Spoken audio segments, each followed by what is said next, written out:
Okay guys, welcome back na naman sa aking YouTube channel. No? So ngayon pag-uusapan natin yung fourth quarter or future updates nitong si Nitro. So may magtataasan na item na dapat malaman nyo agad.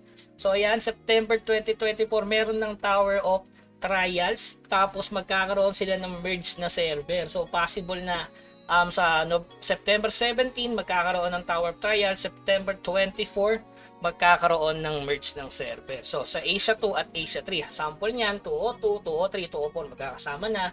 Ganun yung mangyayari dyan para magkaroon daw ng large scale para yung battle experience mas maganda daw. Okay? Tapos, syempre, October 2024, may crusade na agad. October 24. Tapos, kasi sa November, guys, ito, 4th class advancement. So, ngayon, kung may ipon na kayong SOA, ipunin nyo na guys, magtataas yan. Ang kailangan sa port advance is 13,400 SOA at 300 million gold. So kayang-kaya na yan ng mga kuya kasi mura na yung higher silk, 'di ba? Meron ng 4 weekly, kung bitin na pitin, no, bibili na lang nila to. Tapos Morion Papyrus 10,000. So ganyang kalaki. So alam niyo na kung ano yung magtataas bago mag-November. Mag-hoard na kayo ng alluvial guys, alluvial Papyrus SOA. Yung SOA kasi guys, limited lang to eh. Kung sa market namin, tingnan natin yung presyo ng SOA. Ayan. Kakunti lang yung supply, no? Ng SOA, ayan, no? 346 lang yung nagbebenta. Palagay natin puro tig-4-5 yan. So magkukulang yan, magkakaubusan yan. So possible na tumaas yan. So siguro meron na ang impact niyan. So sakto naman yon, 1,250 pwede na yon mga bossing. Okay? So doon sa Papyrus, syempre token naman to guys. Medyo mala-mala lang ang pagtaas nito. Pero maghanda na kayo, baka sakaling mag 0.75 na naman. Yung, syempre yung hinintay nating na crow. Okay? So ayan guys, port advance sa November. Talagang sinakto no bago mag-December. Tapos magkakaroon ng epic dungeon. So ito pag-usapan na lang natin soon or later. Okay, tapos sa December meron new field. Ayan, following the region of Tronitel, new mountains forest area called Cardil will be unveiled. Okay?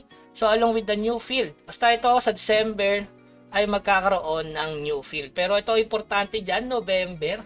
So magtataasan na guys, sa next week magkakaroon na ng awakening. Sa tingin ko bago matapos itong 200 days. Kasi kung November to, possible na tumaas din yun. Kaya pala may drop yung sa event guys, napansin nyo? May drop ng, ayan preparing na pala sa awakening. So ayun yung palatandaan guys. Ano na yan, preparing sa awakening. So na-content na natin nung previous. So, yun lang naman gusto kong malaman nyo na magkakaroon ng 4th class advancement agad. So, sakto kasi sa November, magta-3rd advance yung mga F2P. So, magkakasabay yan. 4th advance at saka 3rd advance. Ngayon lang, mag-imbak na kayo ng SOA kasi kakaunti lang ang supply. So, possible yan na maging 7 ulit, 10, baka maging 15 or mas mahal. Kasi hindi naman yan nabibili as token, fina-farm yan. Kung titingnan mo kasi dito, 'di ba, yung million gold coins, marami ng supply nito pero kapos, 300 million yun, guys. Tapos yung SOA, itong dalawa lang talaga, no?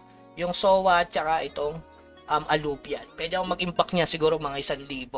Okay? So yun lamang guys, keep grinding para hindi ka nahuhuli sa mga bali-balita, lalo na yung mga gantong mahalagang impormasyon para syempre paldo tayo. Okay? So yun lamang guys, hanggang sa muli. Paalam.